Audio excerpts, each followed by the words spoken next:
అనుకుంటారు అని ఫీల్ అవ్వట్లేదు. ఎందుకంటే వీళ్ళు ఫీల్ అవ్వాలి, అరే మా కట్టర్ తెలుగుదేశం కార్యకర్తరా అని ఫీల్ అయితే చాలు.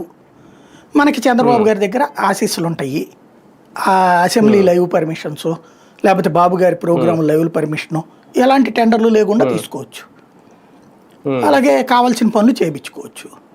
దానికోసం పూర్తిగా మనం జర్నలిజాన్ని ఎప్పుడో త్యాగం చేసేసాం.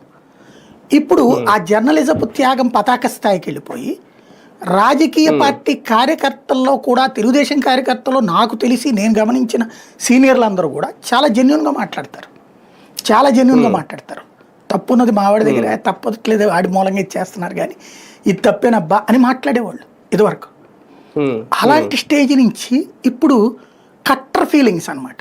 మా వాడు ఏం చేసినా తప్పే లేదు, ఎదురుడు ఏం చేసినా తప్పే అనేటటువంటి ఒక దాన్ని ఏమంటారంటే వితండవాదపు ధోరణిని వీడు పెంచుతున్నారు. వీళ్ళు ఆ తెలుగుదేశం పార్టీకి ఇది ఏమాత్రం ప్రయోజనకరం కాదు. మరి వాళ్ళు ఎప్పుడు అర్థం చేసుకుంటారో తెలియదు కానీ అధికారంలో ఉన్నప్పుడు ఎప్పుడు కూడా మనం చేసేదంతా రైట్గా అనిపిస్తుందండి.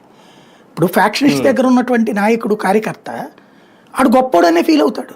రౌడీ దగ్గర ఉన్నటువంటి వాడు మావాడు అసలు ఎదురు వాళ్ళకి నొప్పి కలగకుండా మర్డర్ చేస్తాడరా అంటారు. రక్తం పెద్ద రక్తం కారదు, జస్ట్ అక్కడ గీస్తాడంతే పోతారు అవతల వాళ్ళు, అంత నిజాయితీగా చేస్తాడని చెప్తారు వాళ్ళు మర్డర్ చేసేటప్పుడు.